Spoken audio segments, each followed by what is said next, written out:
Welcome to Innovation Brief by IdeaScale, where we turn your work team into innovators.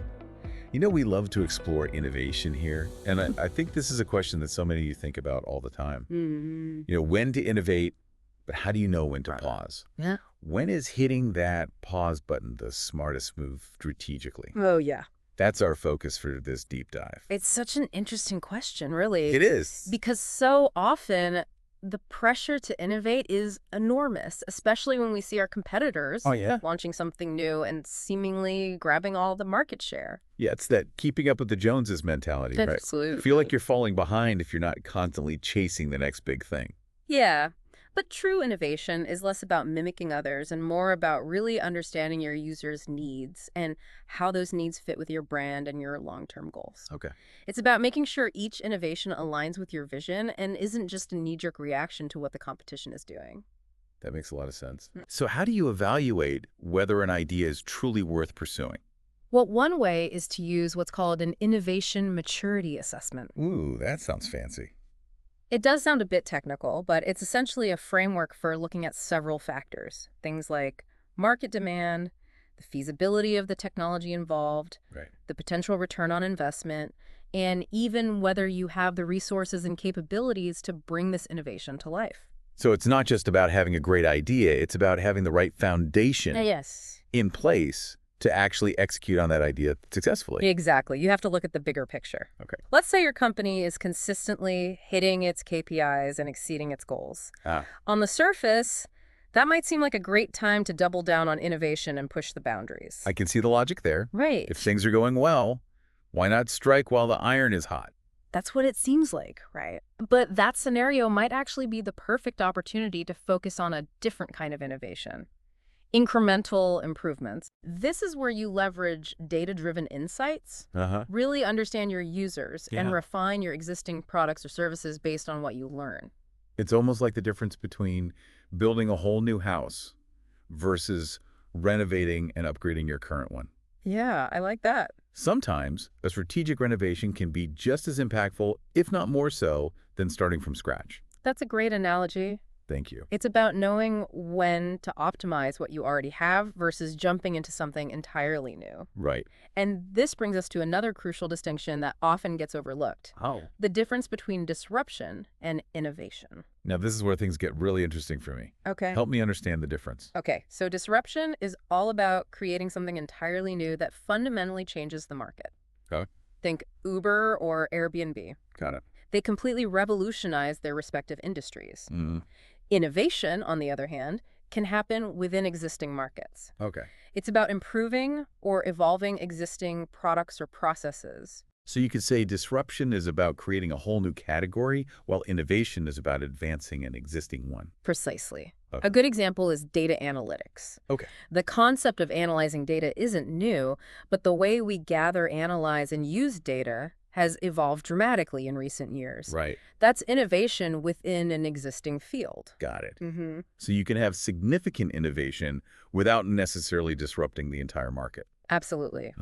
And another factor that comes into play here is the concept of team buy-in. Okay. How much support do you have internally for a particular innovation? It might sound counterintuitive, but it's actually a good sign if your team challenges your ideas. Interesting. I would think you'd want your team to be completely on board with your vision. Of course you want alignment. Right. But you also want a culture of collaborative innovation. Okay. When your team feels comfortable pushing back, offering alternative perspectives, and even questioning your assumptions, that's when you get truly robust and well-rounded solutions. It's like that saying, the best ideas come from bad ideas. You need that initial spark. Yep. But then you need the collective wisdom of the team to shape it into something truly great. Exactly. Yeah. A culture of open dialogue and constructive criticism can be incredibly valuable, especially when it comes to innovation. Right. It forces you to articulate your vision more clearly, defend your reasoning, and often that process itself sparks new insights and leads to even better ideas. This all makes me think about prioritizing projects. When you have a ton of ideas vying for attention, how do you decide which ones get the green light? Well, it comes back to some of the things we talked about earlier. First, do you have the resources? Do you have the right team, the right technology, and the budget to make it happen? And then there's the timeline. Right. How long will it take to develop and launch this innovation? Yeah. How urgent is the market need it addresses? I imagine it's like juggling a bunch of different balls at once. Oh, for Trying to keep them all in the air while also figuring out which ones deserve the most attention. It's definitely a balancing act. Right. And sometimes the most strategic decision, even if it's the hardest one to make, is to shelve an idea because the timing just isn't right.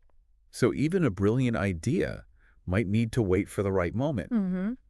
That hadn't occurred to me, but it makes perfect sense. Absolutely. The market might not be ready for it, or your team might be stretched too thin with other priorities. And speaking of priorities, it seems like organizations are always juggling multiple projects, each with its own set of demands. Yeah. How do you effectively manage that complexity? That's the reality of innovation management. Right. You have to constantly evaluate your portfolio and projects, make tough choices about which ones to prioritize, and understand that sometimes that means putting a promising idea on hold until you have the bandwidth to give it the attention it deserves. It sounds like saying no to certain innovation projects can actually be a strategic advantage. It allows you to focus your energy and resources on the initiatives that truly matter. Exactly. Yeah. Saying no isn't about being risk-averse. It's about being discerning and making calculated decisions that align with your overall goals. So if I'm hearing you correctly, there are several scenarios where it's actually smarter to not innovate. Right. If you're just mimicking a competitor, if you're chasing a fleeting trend, Yeah. if the value proposition is unclear, or if you lack team buy-in, Yep. did I miss anything? You nailed it. And let's not forget the importance of timing, as we discussed earlier. Right. Even a game-changing idea might not be successful if it's launched at the wrong time. It's about having all the pieces in place and recognizing that sometimes the most innovative move is to wait for the right moment. This has been incredibly insightful. Good. It's almost a relief to know that hitting the pause button on certain innovation projects can be a smart and strategic move. Yeah. Not a sign of weakness or fear. Exactly. It allows you to really focus your resources and energy on the things that have the potential to move the needle in a meaningful way. You've hit the nail on the head. Right. It's not about saying no to innovation altogether. It's about being strategic and intentional about where you focus your efforts. But here's the million-dollar question. Okay. How do you know when you've hit that sweet spot where everything aligns? When you've got the right idea, the right team, the right market conditions? Right. How do you identify that perfect storm for innovation? That's the question, isn't it? Right. If there was a formula, we'd all be billionaires. Right. But seriously, it's a combination of things. Oh, well. Experience, data analysis, a deep understanding of your industry, and yes, even intuition plays a role. So you're saying there's still a place for gut feeling, even in our data-driven world? Absolutely. Data can inform decisions, but it can't replace human judgment. Okay. That gut feeling is often built on years of observation and patterns you've picked up along the way. Those instincts can be incredibly valuable, especially in the fast-paced world of innovation. It's like that little voice inside you saying, this is it. This is the one to go for. Exactly. And sometimes that instinct is spot on, but even then, Okay. you have to balance that initial excitement with a healthy dose of critical thinking and objective analysis. Right. Run the numbers, look at the market data, get feedback from trusted advisors, and really pressure test that idea before going all in. So it's about finding that equilibrium between the head and the heart, Yes. the data and the intuition. You got it. And that's where having the right tools and frameworks in place can make a huge difference. Okay. They can help you structure your thinking, gather the right information, and make more informed decisions. I was just going to ask you about that. Okay. What advice would you give to our listeners who are trying to build a culture of innovation within their organizations? Where do they even start? Well, the foundation is psychological safety. Create an environment where people feel empowered to share their ideas, Right. experiment, and even fail without fear of reprisal. That's where true creativity flourishes. I can see that. If people are afraid to speak up or take risks, you're never going to get those breakthrough innovations. So it's about fostering a culture of trust and openness. Yeah. But what about the more practical side of things?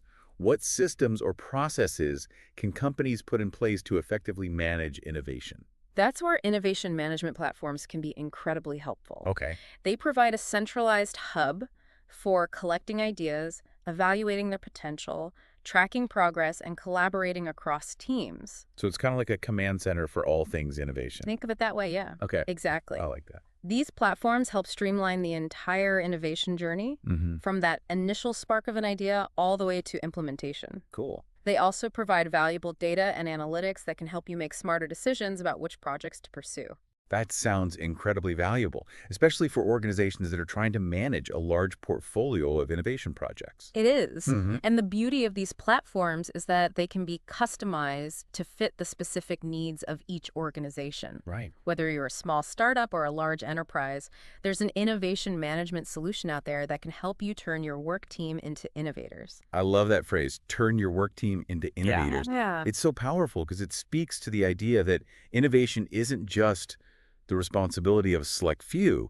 It's something that everyone in the organization can contribute to. Exactly. It's about empowering people at every level to share their ideas, experiment, and be a part of the innovation journey. Right. When you have that kind of collective energy and focus, that's when truly amazing things can happen. This whole conversation has been incredibly insightful. Oh, great. I think we often focus so much on the how of innovation, the processes, the methodologies, the tools, that we sometimes forget to step back and ask the more fundamental question of when. Right. Knowing when to innovate is just as important as knowing how to innovate. I think so. And sometimes the most strategic move is to hit the pause button and wait for the right moment. I completely agree. It's about being deliberate, making conscious choices, and recognizing that true innovation is a marathon, not a sprint. It's about being strategic, understanding your goals, your resources, your market, Yeah. and then choosing your moments wisely. Well said, and sometimes that means having the courage to say no to a good idea, so you can say yes to a great one when the time is right. That's a fantastic takeaway for our listeners. It is. Don't be afraid to hit the pause button when necessary. For sure. It might be the most innovative decision you make. This has been such a fascinating conversation It has. and a really valuable reminder that sometimes strategic inaction is just as important as taking action. I couldn't agree more. Yeah, recognizing those moments when it's better to hold back is a hallmark of great leadership and a key to long-term success in the innovation game. 100%. So true. And for our listeners who are looking for tools and resources to help them build a more strategic and intentional approach to innovation, I have a suggestion. I think I know where you're going with this. You probably do, but I'm going to say it anyway. Okay. Because it's worth repeating. Right. Check out IdeaScale. Their innovation management platform is an incredible resource for organizations It is. that are serious about making smarter decisions about when and where to innovate. You know, from personal experience, I can tell you those platforms can be absolute game changers, especially for companies with lots of moving parts Right. or who need to wrangle input from a lot of stakeholders. They help streamline the whole process and make it much easier to track ideas and progress. And for our listeners who are ready to take that next step, you can book a demo for a free trial over at IdeaScale.com. See for yourself how IdeaScale can help you turn your work team into innovators and build a culture of innovation that drives real results. It's a fantastic resource. I highly encourage everyone to check it out. So to wrap up our deep dive today, let's recap the key takeaways. Okay. Knowing when not to innovate is just as crucial as knowing when to go full steam ahead. For sure. It's about strategic alignment, understanding your users, considering your team's bandwidth, and recognizing that timing is everything. And as we've discussed, it's about finding that balance between intuition and data, Right. between big disruptive ideas and those smaller incremental innovations that can still have a significant impact on your business. Beautifully said. Thank you. Well, that brings us to the end of another episode of The Deep Dive. It was a pleasure being here. Don't forget to subscribe so you don't miss new episodes every Tuesday and Friday. We'd love to have you back. Absolutely. Leave a comment below and let us know what resonated with you. Yes, we want to hear from you. Until next time, keep diving deep.